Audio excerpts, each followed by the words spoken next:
Questions? Coach, Cleveland with a lot of balance, 6 different guys in double figures, all 5 of their starters. Defensively, what was the challenge today? We got off to a slow start, and we play from behind all night. Garland's going to put a lot of pressure on you. Kid Brown really hurt us.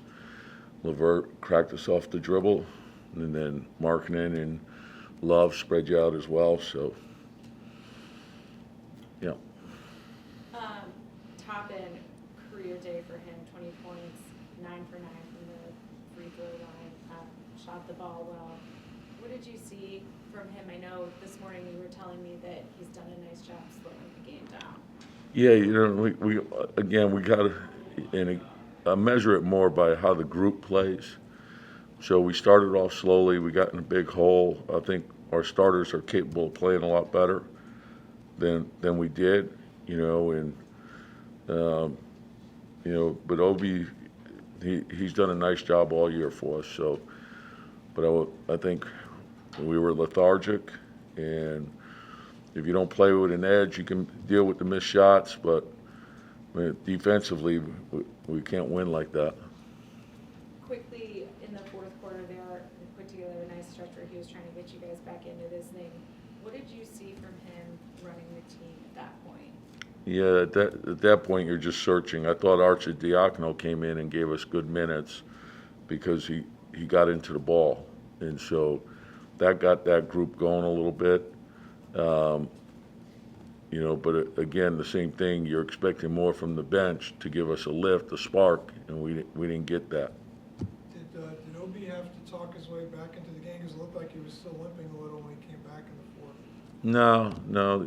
The trainers make those decisions. So they're, obviously we're not going to put someone out there that's injured. So the trainer, the player has input, but he'll assess, and then he makes the determination whether the guy goes back in or not.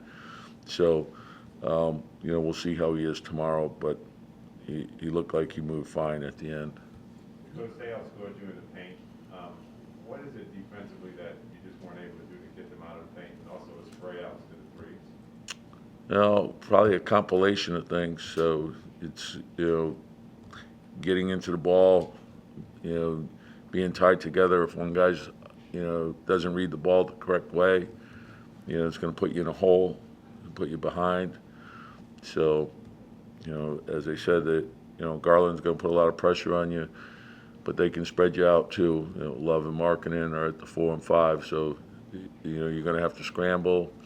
You got to fly around. You got to challenge shots, and I thought they hit some tough ones too. So. You mentioned Arcidiacono. Was the plan for him to play that much today, or did he kind of play his way into that much?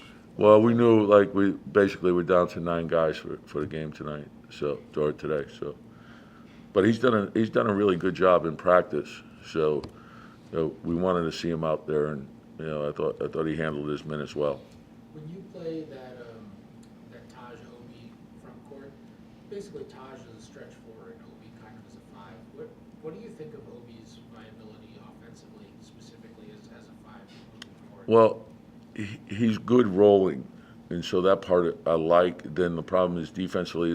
The thing was, Taj has the ability to guard 4s and 5s. So when a guy like Love presents a lot of different problems, because it's not just his 3, it's his passing, it's the offensive rebounding, it's a lot of things.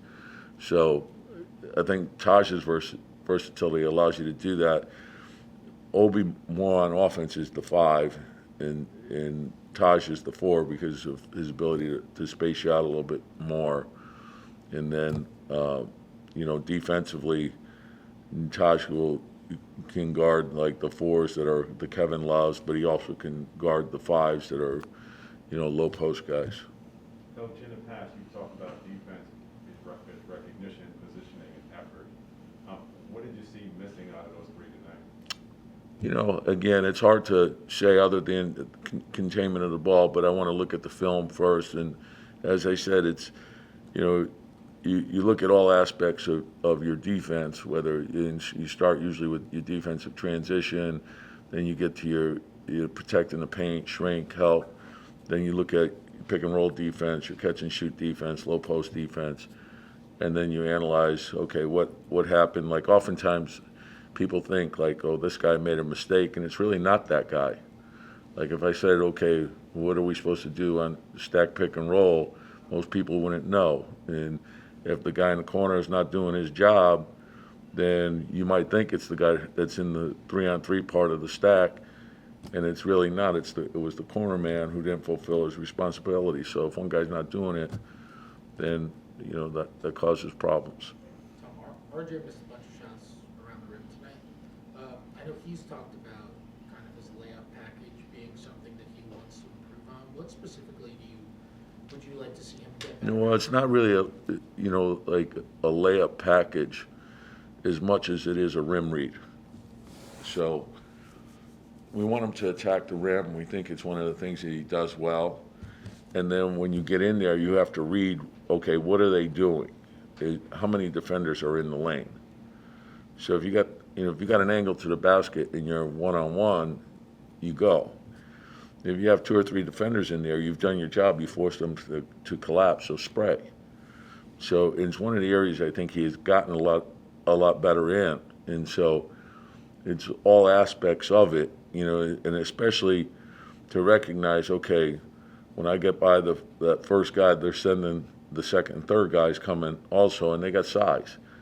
So,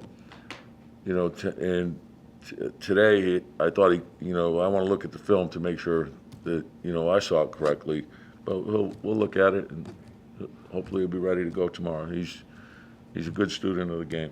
Do you sense any frustration from RJ tonight? The timeout where he came out the game, Julius and Obi had to stop him from going to talk to the ref during the timeout. Did you sense any additional frustration? Well, I mean, frustration, emotion is a part of the game, Then there's, I thought on 2 of his first 3 drives he got fouled, but they didn't call it. But you can't allow that to take away from what you have to do. So if you allowing them to distract you, there's some calls that are 50-50 calls. They could go either way. You can't let it impact your next drive or your next play.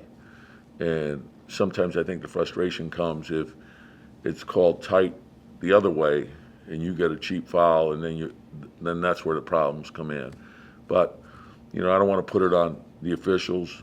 We can play a lot better, and that's where I want the focus to be. Like, be ready tomorrow.